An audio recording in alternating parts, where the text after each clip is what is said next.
은사주의에 대해서 좀 더 보는데요.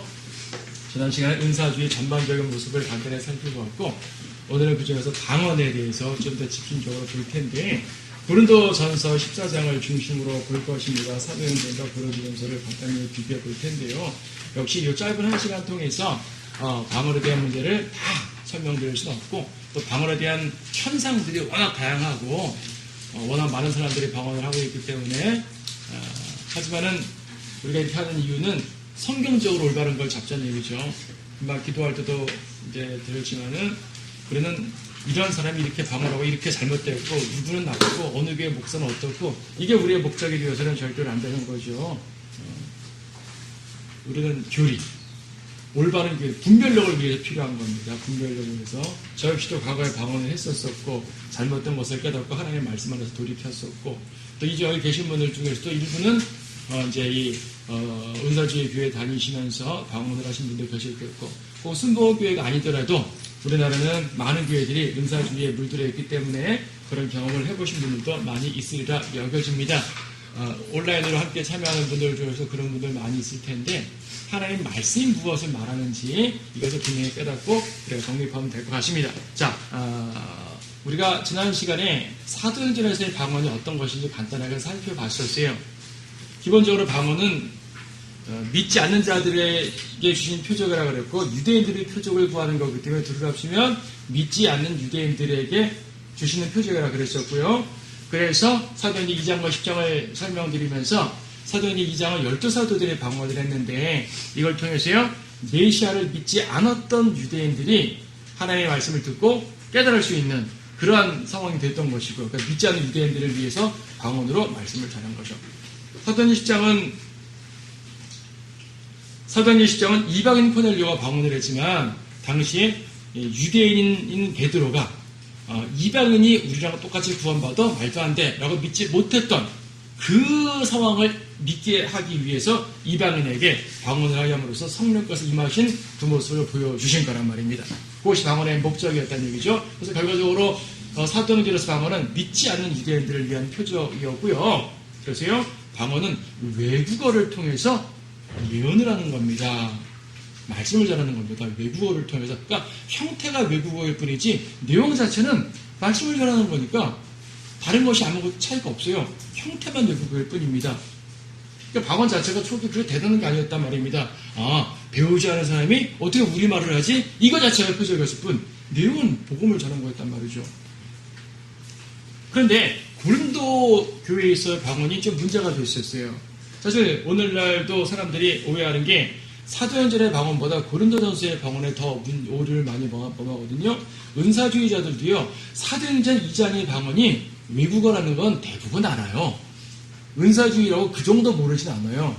모르는 분도 있지만 좀 성경 보고 좀 한 사람들은 당연히 사도들이 외국어로 전했다는 거기 때문에 알죠. 그래서 이렇게들 말해요.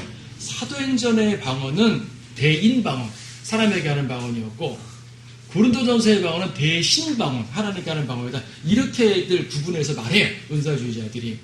그래서 고린도전서에서는 사도행전과 다른 양상이 나타났던 걸 보게 되는데 왜 그런 일이 있었는지 한번 간단히 봅니다. 자, 2차 전도여행 당시 사도 바울이 2차 전도여행 당시에 고린도에 갔죠. 고린도에 가서 고린도 성도들에게 이제 회당에도 들어갔다가 이제 그 회당에서 거절당하고 이방인들에게 복음을 전했는데요. 고린도 교회가 세워졌잖아요. 사도행전 18장에 당시 고린도 교회에서 행했던 그러한 사도 바울의 사역이 잘 나와 있습니다. 근데 이때 방언했다는 말은 어디에도 없어요. 지금 사도 바울이 편지를 썼던 뭐 이렇게 로마서, 갈라디아서 등등 이제 많은 교회들이 있잖아요. 이 모든 교회들 중에 방언한 교회는 고린도 교회밖에 없는 거예요. 그러니까 고린도에서 무슨 특별한 일이 있었다는 거죠. 이때 방언 없어요. 2차 전도여행 당시에 방언 없었습니다.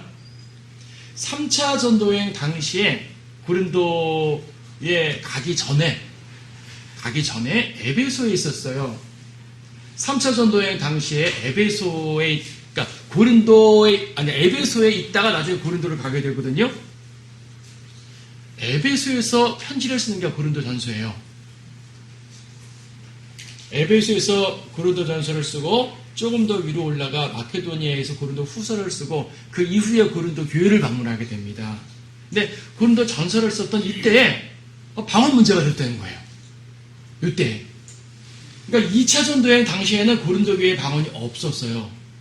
3차 전도여행 직전에, 그러니까 3차 전도여행 당시 고린도에 가기 전에, 그 직전에 고린도전서 기록할 때 보니까 방언 문제가 돼도 되니까 도대체 에베소에 있을 때 그랬거든요.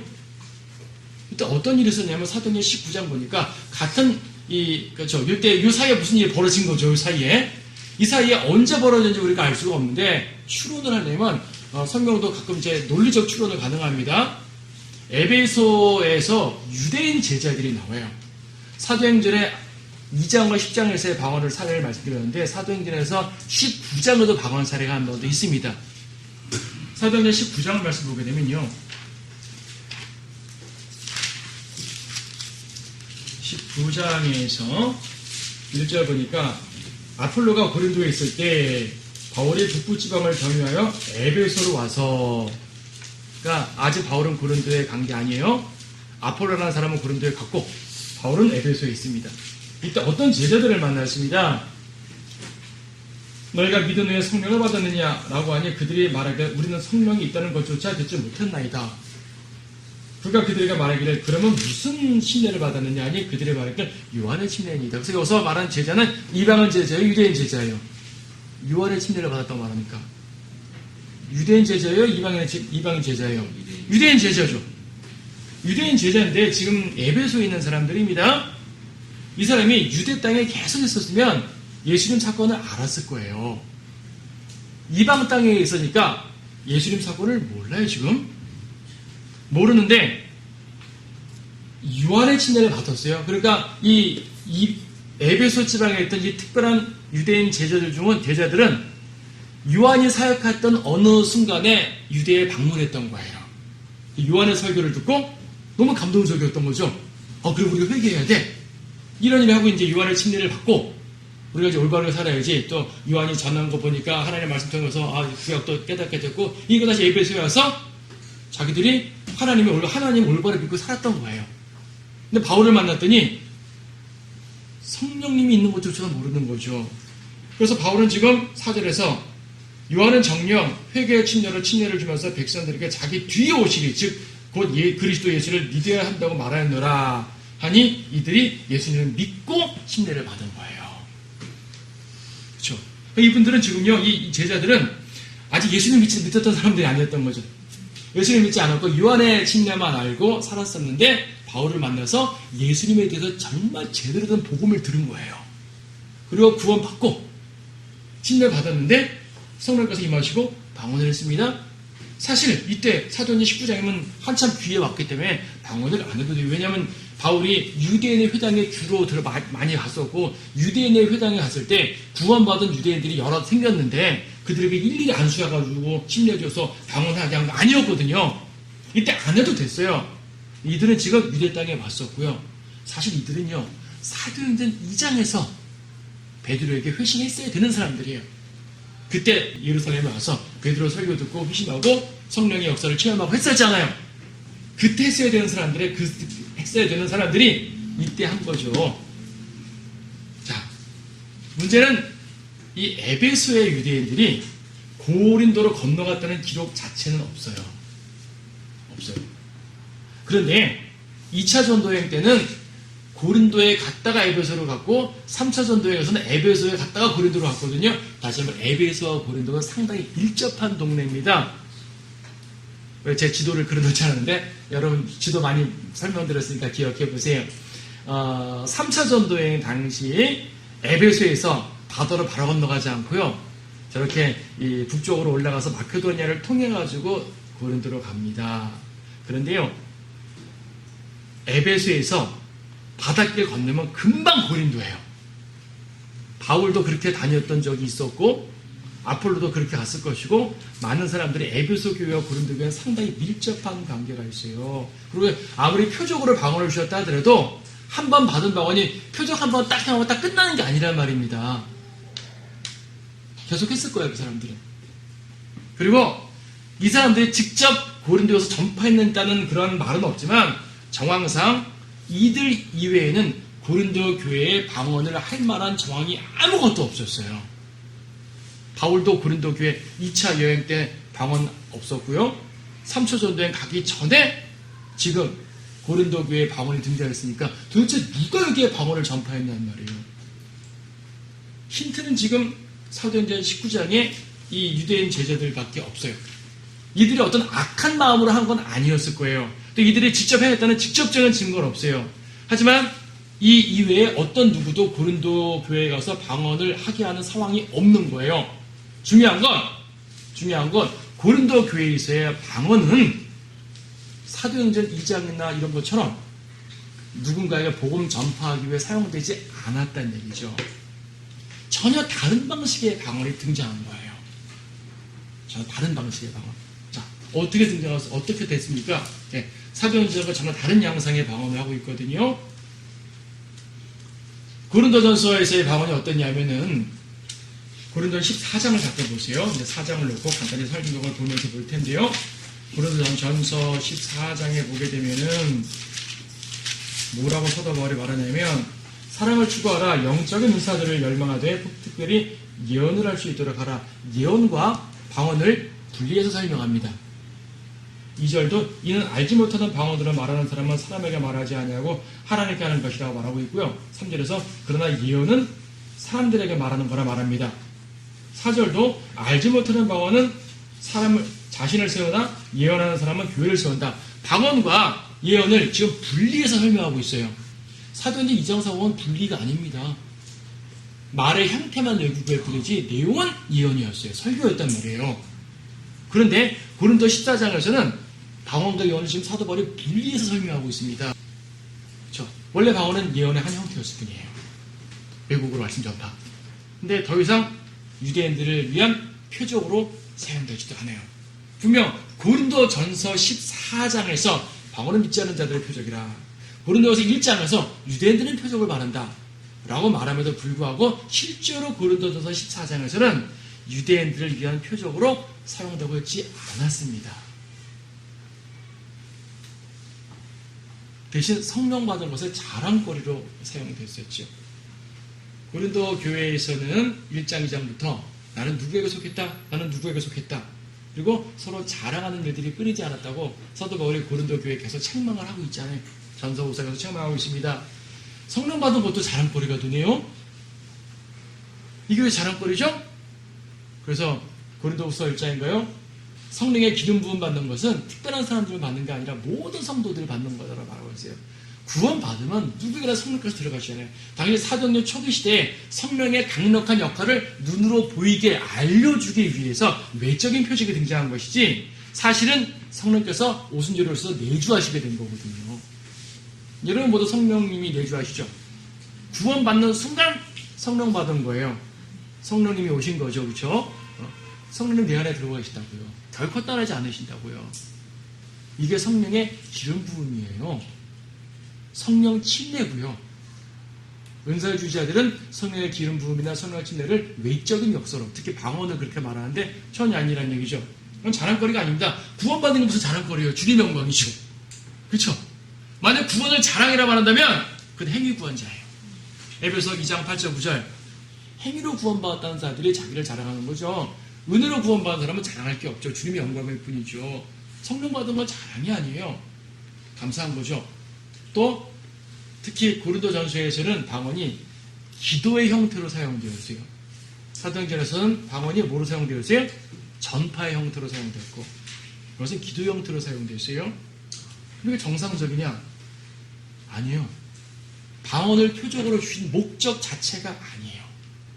방언을 표적으로 주신 목적 자체는 전파하여서 예수 그리스도의 증인이 되려고 한 겁니다.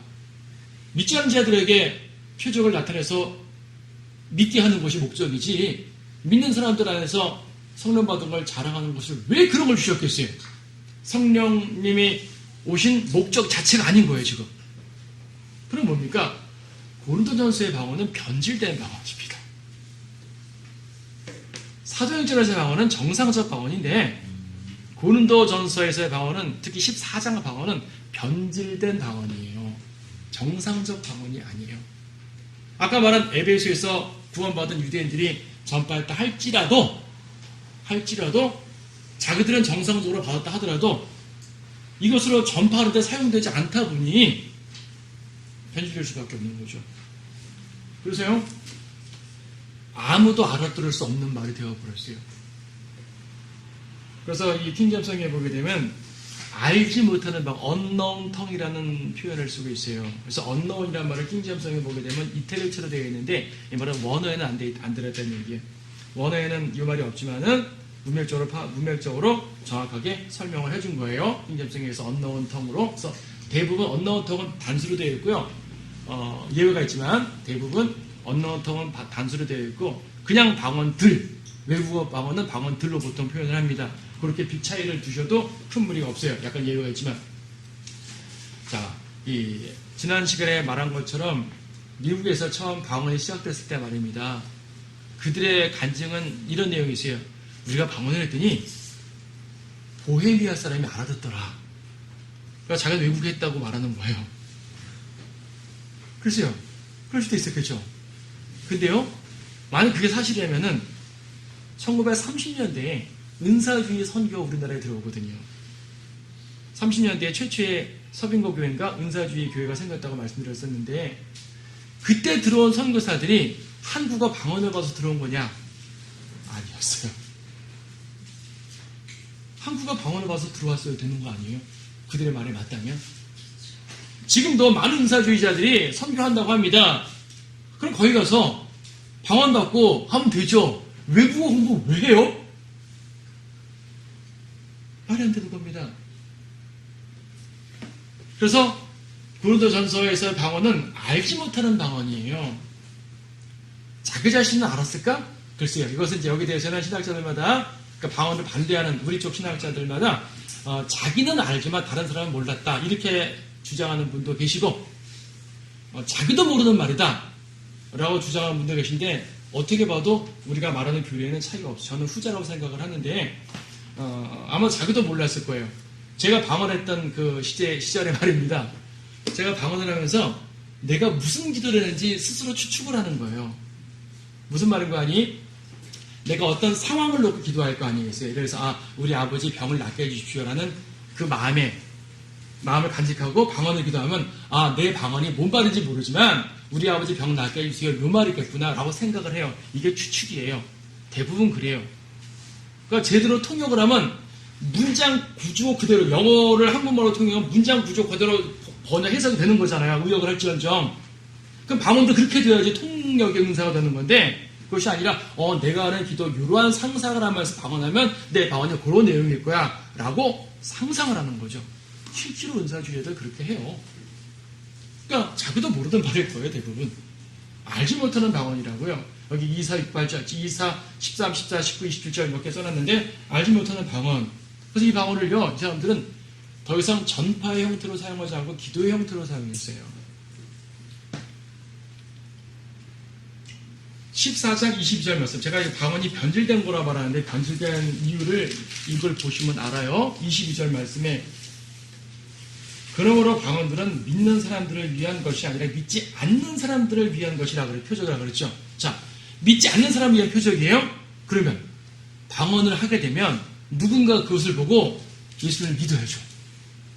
사도행전 2장에서 베드로나 사도들이 방언을 했고 사람들이 그걸 보고 예수님 믿었단 말이에요. 자, 믿지 않는 자들을 위한 표적이라면 내가 방언한 걸 가지고 사람들이 믿어야 돼요. 근데 바로 다음 구절 23절 보세요. 그러므로 만일 온 교회가 한 자리에 함께 모여 모두 방언으로 말을 하게 되면 배우지 못한 사람들이나 믿지 않는 사람들이 들어와서 내가 미쳤다고 말하지 않냐겠느냐. 아니, 온 교회가 방언을 하면요. 믿지 않는 자들이 들어와서 믿어야 될 거 아니에요. 방언은 믿지 않는 자들을 위한 표적이니까. 그런데 같은 문맥 23절에서 믿지 않는 자들이 들어와서 너희를 미쳤다고 할 것이 아니겠느냐 라고 말하고 있어요. 이해되시죠? 원칙은요, 방언을 하면 누군가가 믿어야 돼요. 이게 원칙이에요. 근데 고린도전서 14장에서는 방언을 했는데 사람들이 그걸 보고 미쳤다고 말해요. 현실이 그렇게 된 거죠. 고린도전서의 현실이 이렇게 됐어요. 그럼 정상이에요, 비정상이에요? 비정상이죠. 사도행전 2장에서 방언은 주님께서 허락하신 정상적인 방언인데 고린도전서 14장의 방언은 비정상적인 방언이에요. 지금 22절, 23절을 같이 꼭 봐야 됩니다. 22절에서 믿지 않는 자들 위한 것이랬어. 그럼 믿지 않는 자들이 믿어야지. 왜 오히려 미쳤다고 말하지? 바울이 말하는 것은 원래는 이랬었다. 근데 지금 그렇지 못하고 있다. 라고 말하고 있는 거예요, 지금. 문맥이 명확하죠? 성경 문맥적으로 정확히 보셔야 됩니다. 자, 이렇게 말하면 여러분 이제 개념이 잡히셨을 거예요. 그래. 고린도전서 14장 방언을 가지고 방언을 정당화하면 안 되겠구나. 라고 알게 돼요. 근데 이렇게만 말한다고 그분들이 다 승복하면 참 좋겠는데 승복을 안 하죠. 왜 안 하냐면 우리가 읽었던 뜨문뜨문 봤지만 고린도전서 14장에서 방언을 긍정하는 것처럼 보이는 문맥이 여러 개 발견되기 때문이에요. 자, 논점들인데요. 2절에서 방언은 하나님께 하는 거라 말합니다. 이는 알지 못하는 방언으로 말하는 사람은 사람에게 말하지 않냐고 하나님께 하는 것이기 때문이요. 그러니까 기도 형태로 썼다는 얘기죠. 설교가 아니라 기도 형태로. 자, 방언은 하나님께 하는 것이다. 라고 그들은 주장합니다. 그래서 방언 기도는 정당하다라고 말하죠. 또 뭐라고 하냐? 14절에서 알지 못하는 방언을 말하는 사람은 자신을 세우나. 그래, 이 방언하면 다른 사람은 알아듣지 못하는 건 좀 안타깝지만 적어도 자기 자신의 신앙을 세우는 거 아니냐. 그러면 자기 자신의 신앙을 위해서는 방언이 유익하다. 라고 주장을 하는 거예요. 이런 구절들 가지고. 그럴듯하지 않아요? 넘어가겠죠? 넘어가겠어요? 5절에서 나는 너희 모두가 방언들로 말하기를 바라지만 사도 바울도 방언을 권장했네요. 14절에서는 만일 내가 알지 못하는 방언으로 기도하면 내 영은 기도하는 것이지만 나의 지각은 열매를 맺지 못하리라. 그래, 지각은 열매 맺지 못해도 이제 다른 사람들 이해 못해도 내 영은 기도하는 거니까 괜찮지 않습니까? 라고 생각합니다. 하나 더. 통역자만 있으면 방언은 되는 거. 뒤에 이제 그 방언하려면 통역하라는 말이 나오잖아요. 27절에 통역하라는 말 나옵니다. 그럼 통역자만 있으면 방언해도 되겠네요. 자, 이러한 말들 합니다. 여러분 은사주의 교회 집회 가게 되면 대부분은 통역 없이 그냥 방언을 발설하고 있고요. 간혹 가다가 통변 은사를 받았다는 사람들이 한두 방 나와가지고 방언을 통변해줘요. 그 사람 제대로 받은지는 몰라요. 근데 그렇다니까 다들 믿어요. 교회에 300명이 방언을 하는데 300명이 각자 방언하는데 통변 은사 받은 한 사람이 딱 나와가지고 자, 한 명씩 나와서 방언 통변하세요. 한 명 손들고 몇 명 나와요. 그 사람 방언하면 해석해줘요. 그게 해석인지 아닌지 이 사람 몰라요. 모르는 거예요. 그럼 그 나온 사람만 통변해주든지 모든 사람들 같이 왜 방언하고 있어요? 통역 없으면 하지 말라 그랬는데. 자, 보세요. 무슨 말인가 하면 이해를 해야 됩니다. 방언은 하나님께 하는 거다. 그러면 한국말로 기도하면 하나님께 하는 거 아닙니까? 방언은 하나님께 하는 기도입니다. 한국말로는 기도입니다. 어차피 한국말로 하든 영어로 하든 하나님 다 받으세요. 여기서 말하는 거지. 방언은 하나님께 하는 거라는 얘기는 뭐냐면 기도는 어차피 하나님께 하는 거야. 그 말일 뿐이에요. 기도는 어차피 하나님께 하는 것일 뿐이지 방언이 특별히 하나님께 하는 게 아니죠. 그러면 한국말로 기도하면 하나님 안 받으십니까? 아니잖아요. 저는 한국말로 기도하지만 주님이 다 받으시던데요. 여러분 마찬가지 아닙니까? 그렇지 않습니까? 방언은 자신을 세워준다. 방언의 능력이 그를 세워주는 게 아니에요.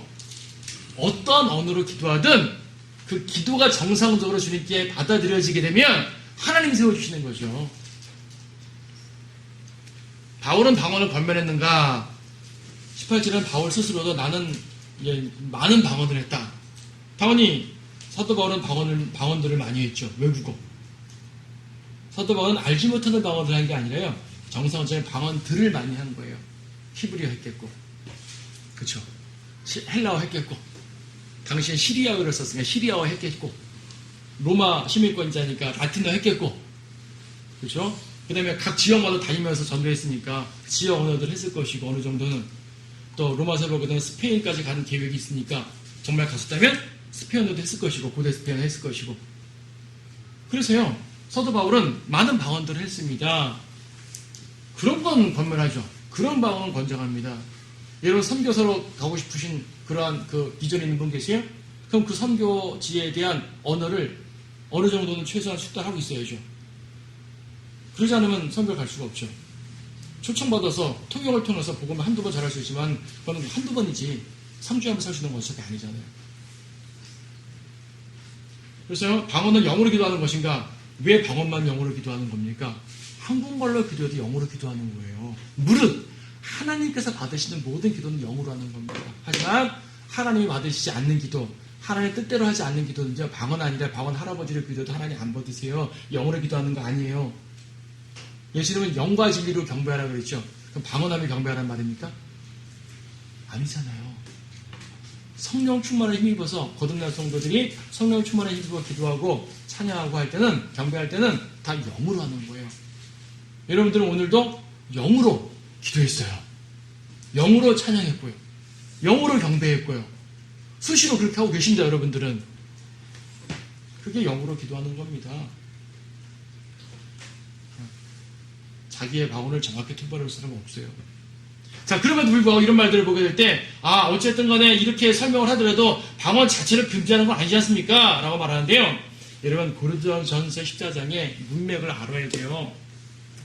바울이 1장부터 강조하고 있는 게 뭐냐면, 교회의 하나됨이었어요. 바울은 교회 내에서 육신적인 분열을 하는 사람들을 책망했고요. 교회를 세우기 위해 애를 썼습니다.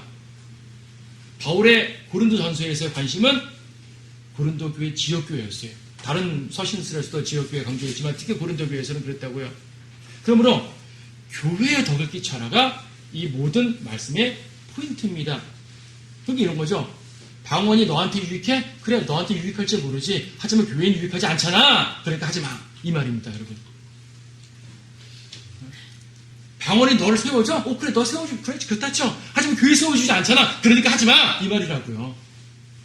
문맥이 그렇다고요. 그러니까 성경을 문자적으로 해석한다고 문맥 무시하고 요 단어 하나만 갖고 해석하면 안 되는 거예요. 당연히 단어가 중요하지만 문맥 속에 단어가 등장하는 거고 고린도전서 전체를 이해하게 되면 답은 뻔해요. 고린도전서 10장에 가서 방언을 하란 말이 아니라 하지 말란 말이에요. 사실은요. 자, 알지 못하는 방언이라는 것은요. 의미 없는 소리예요. 7절 말씀하세요. 필이나 하프같이 생명이 없는 것들일지라도 소리를 낼 때 그 소리를 구별하지 아니하면 피리를 부는 것인지 하프를 타는 것인지 어떻게 할 수 있으리요. 뿐만 아니라 만일 나팔이 불확실한 소리를 내면 누가 전쟁을 준비하겠느냐. 악기마저도 그 소리가 분별이 된다. 사람의 소리가 분별이 안 되면 그거는 의미 없는 소리다. 그렇죠?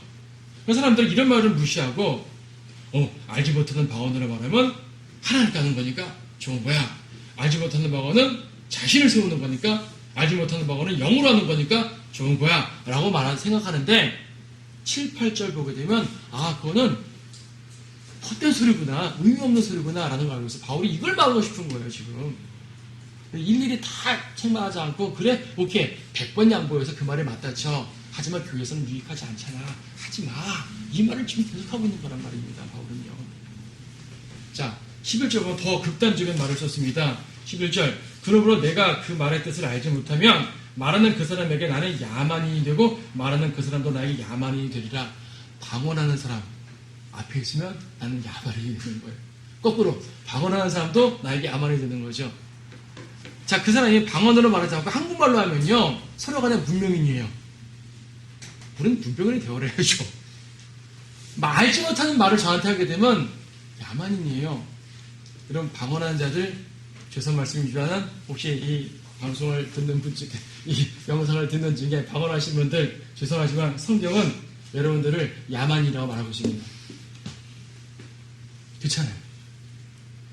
야만인인 거예요. 방언은 야만인의 소리입니다. 23절에는 좀 더 과격한 표현을 했네요. 우리 아까 읽었죠. 믿지 않는 자들이 들어와서 너희가 미쳤다고 말하지 아니하겠느냐. 방언은 미친 짓입니다. 이건 제가 은사주의자들 비하하기 위해서 표현한 게 아니라 성경에 있는 말 갖고 한 거예요.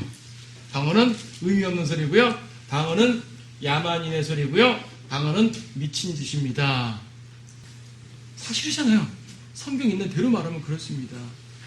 그래서요, 이제 고린도전서 14장에서 방언을 하려면 그래도 방언도 할래? 그럼 이렇게 해라 라고 말하는 세 가지 짐이 있습니다. 첫 번째는 통역 없이 하면 안 된다. 27절 누가 알지 못하는 방언으로 말하려면 두 사람이나 말하고 세 사람이 차례로 하고 한 사람 통역하라.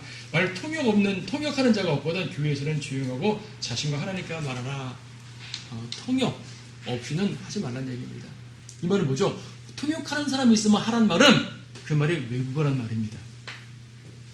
외국어 방언인 경우는 문장 구조가 정확히 그 어법에 맞는 말이니까 통역이 가능하잖아요. 그럼 있으면 하는 거죠. 예를 들어서 우리 외국인 설교자가 우리 교회에 왔어요. 방문했어요. 그러면 뭐 외국인 하는 분이 없어 통역해 줄 수 있잖아요. 여러분들은 그 외국어 하는 설교자의 말이 여러분에게는 방언이에요. 모르는 소리예요. 하지만 통역하게 되면 그 말은 가능한 말이 되는 거죠. 이런 걸 말하는 거예요. 그러니까 통역을 쓰려면 차례대로 한 사람씩 해야지. 한꺼번에 하면 통역 자체도 안 되는 거죠. 그러니까 고린도전서에서 고린도 14장에서 고린도 성도들이 외국어를 말했든 정말 헛된 소리를 말했든지 간에 통역 없으면 하지 말라 라는 말을 하고 있습니다. 오늘날 이거 지키는 사람 얼마나 돼요? 은사주의 교회에서 한 명이라도 있어요? 없어요. 한 교회라도 없어요. 제가 알기로 교회에서 하면 안 된다. 개인적으로 하는 거 허용한다는 개념은 아니지만 혹여 100번 양보해서 한다 할지라도 교회에서 하지 말라.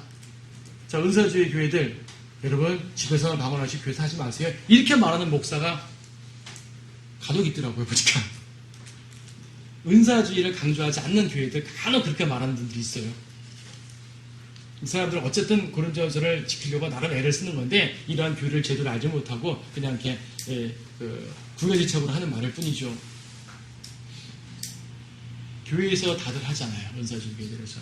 하나 더 34절에서 그러나 너희 여자들은 교회 안에서 조용히 하게 하라. 여기서 여자들이 조용히 하라는 말은 교회에서 자매님들 입 꼭 다물고 아무 말도 하지 마세요. 그런 말이 아니죠. 그래서 고린도전서 14장의 문맥이 뭐예요? 방언과 예언이에요. 예언은 하나님의 말씀 전하는 거니까 설교로 치고. 그래서 교회에서 자매님들이 기도든 설교든 공식 석상에 안 세우는 거죠. 개인적으로는 자매님들도 설교할 수 있어요. 설교가 별건가요? 복음 전파들 중에 큰 틀에서는 설교잖아요. 여러분 이웃집 누군가에게 복음 전하는 것은 큰 틀에서 예언이고 설교인 거예요. 가능하죠. 하지만 교회 강단에서 설교하면 안 하잖아요. 질서와 번이상도 있습니다. 기도도 마찬가지고 우리 자매님들은 대표기도 안 시키잖아요. 그래서 자매님들 기도 안 하는 거 아니지 않습니까?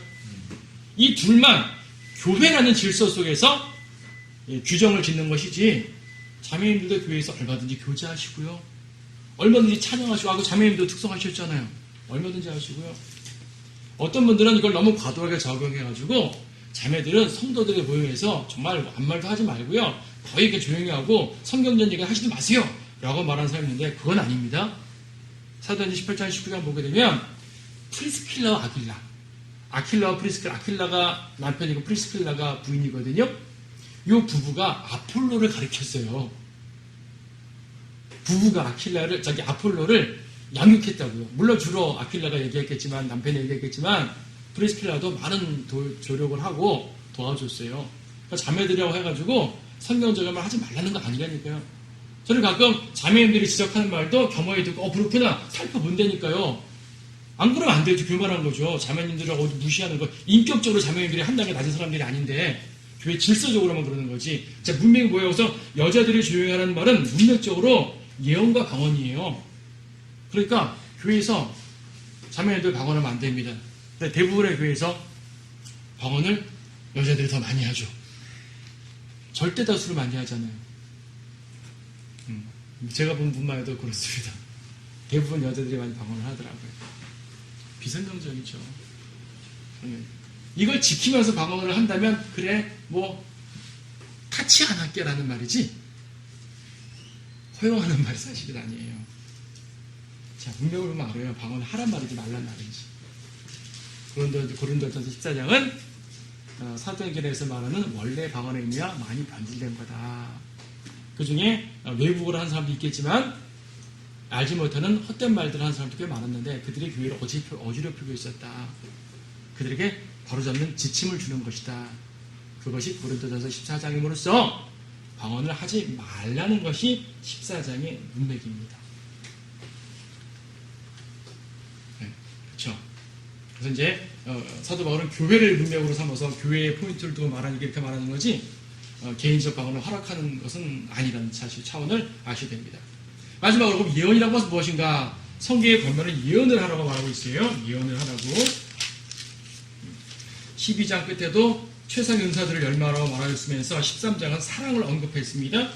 14장에서는 사랑을 추구하라. 영적인 은사들을 열망하다 특별히 예언을 할 수 있도록 하라. 사랑과 예언을 아주 강조해서 말하네요. 사랑을 13장에서 강조하고 14장은 예언을 강조합니다. 방언에 대해서는 부정적인 말을 계속하고 있지만 예언에 대해서는 긍정적인 말을 하고 있어요. 예언을 가능하면 하라라고 말하는 거죠. 예언이 뭐예요?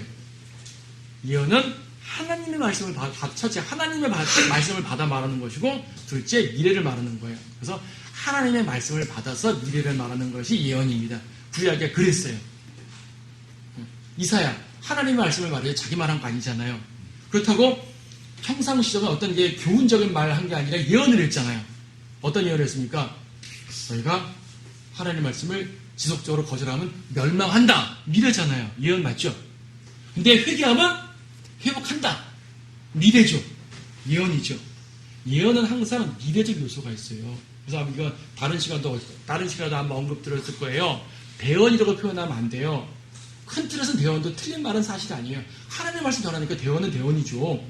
하지만 성경에서 대언이라고 말하는 순간 예언적 요소를 빼버리니까 그거는 곤란 잘못된 번역인 거예요. 그래서 우리가 대언이라는 개념 자체가 무시하는 건 아니지만 하나님의 말씀 대신 말하는 거니까 하지만 포인트가 미래를 말하는 것이라는 사실을 절대 잊으면 안 돼요. 성경에서 예언을 빼버리면 더 이상 성경이 되지 않는 것입니다. 그래서 성경은 평범한 말씀 전파까지도 예언이라는 테두리 속에서 설명을 하고 있어요. 이것이 용어예요. 하나님 말씀을 받아 미래를 말하는 게 예언입니다. 근데 예언의 방식은 책망과 선포였어요. 예레미야, 스가랴 모든 선지자들의 예언 방식 보면 책망이죠. 그러니까 어떤 그 점쟁이들이 몇 년 뒤에 뭐가 일어날 것이다 이런 예언 한 적 없습니다. 예레미야, 이사야 모든 선지자들은 미래를 말하되 점쟁이처럼 말한 것이 아니라 조건적이죠. 책망이죠. 범죄하면 이렇게 됩니다. 그리고 그 말들이 이루어졌고요. 순종하면 이렇게 됩니다. 그 말도 이루어졌습니다. 책망이나 선포의 방식으로 이루어졌지만 결과적으로는 하나님의 말씀을 받아서 미래를 말하는 것이 예언이에요. 그럼 구약은 어땠어요? 하나님의 말씀을 받는 방법이 달라요. 구약은 소위 말해 직통계시. 신약은 직통계시가 없죠. 여러분들 직통계시로 예언 받습니까? 우리는 하나님의 기록된 말씀으로 하나님의 말씀을 받는 거예요. 근데요, 하나님의 직접 말씀하신 구약이나 성경을 통해 받는 신약이나 하나님께서 주신 말씀이라는 건 동일하잖아요. 그렇죠? 여러분도 하나님의 말씀을 받아서 예언하는 거예요. 그래서 예언이라고 말할 수 있는 겁니다. 예언은 설교입니다. 말씀 전파. 좁게는 강단 설교고요. 넓게는 여러분들 개인적으로 복음을 전하고 진리를 가르치는 모든 것이 다 포함될 수 있죠. 고린도전서에서 자매들을 잠잠하라는 얘기는 교회에서 하는 그 공식 설교에 대해서 자매들 잠잠하라는 것이지 개인적으로 복음 전하는 것은 자매도 당연히 해야 되는 게 맞죠. 말씀 전파가 큰 틀에서 예언이에요. 설교죠, 설교. 근데 설교가 왜 미래를 말해요? 여러분 설교가 미래를 말합니까? 저는 미래 말했는데 오늘 아까 설교할 때 미래 말했잖아요. 성경에 기록된 대로 그들은 대원란에 들어갈 것이고 그들은 적그리스도의 통치 아래 들어갈 것이고 회개하고 그들은 돌아올 것이다. 성경 기록된 대로 저는 예언했잖아요. 미래를 말했으니까 예언이죠. 하나님 말씀에 따라서. 여러분 복음 전합니다. 복음 전할 때 A라는 사람한테 복음 전했는데 당신 이 말을 믿으면 구원받고 하늘나라 갑니다. 미래 어느 순간에 여러분 휴가 될 겁니다. 예언했잖아요. 예언이고 몇 날 며칠에 하늘이 열릴 것이다 이런 이거 예언이 아니죠. 여러분은 복음 전할 때부터 예언을 하는 거예요. 상대방의 복음을 거절했어요. 당신은 지옥 갈 겁니다. 언제 죽을지 모르지만 죽으면 지옥 갈 거예요. 그래서 그 사이에 다른 시간에라도 꼭 예수님 영접하세요. 예언이죠. 그래서 예언이라 말하는 겁니다. 자, 그러면 하나님 말씀 전하는 설교나 말씀 전파, 진리 전파가 예언인 이유는 뭐냐면 반드시 그를 책망하고 세우면서 미래를 전달해 주니까 예언이 되는 거예요. 수많은 교회들에서 예언적 요소 없이 그냥 도덕 강론만 할 때 있잖아요. 도덕 강론, 철학 강론만 하고 여러분이 착하게 삽시다, 선하게 합시다. 이건 예언이 아닌 거예요. 그래서 예언이 아닌 거죠. 설교가 예언이 될 수 있는 이유는 하나님의 말씀을 통해서 무엇인가를 선포하고 길을 제시해줘야 예언이 되는 겁니다. 단순한 도덕적, 사회적 교훈이 아니라 약속되고 경고된 미래를 예언합니다. 그래서 이 신약서 고린도전서 14장에서는 이걸 하라고 말하고 있어요. 쓸데없는 방언하지 말고 이런 예언할 수 있도록 하라. 그래서 14장 1절도 성도들이 추구해야 될 것은 사랑과 예언입니다. 우리의 성품으로서는 사랑의 열매를 맺어야 되는 것이고요. 예언, 즉 복음 전파, 그렇죠? 진리 전파라는 그러니까 사랑과 진리예요. 결과적으로 사랑과 진리예요. 이것이 여러분이 추구해야 될 바입니다. 은사주의자들처럼 잘못된 방언 같은 잘못된 것들로서 우리를 스스로 오염시키지 말고 하나님의 말씀을 통해서 우리가 성령님을 통한 사랑과 또 복음 전파, 진리 전파라는 온전한 이러한 모습을 주님 안에서 행함으로써 주님께 칭찬받고 주님을 오시는 날 또 기뻐할 수 있는 그런 성도들이 되어야 됩니다. 이것이 고린도전서 14장에 말하는 참된 뜻이라는 것을 아시기 바랍니다.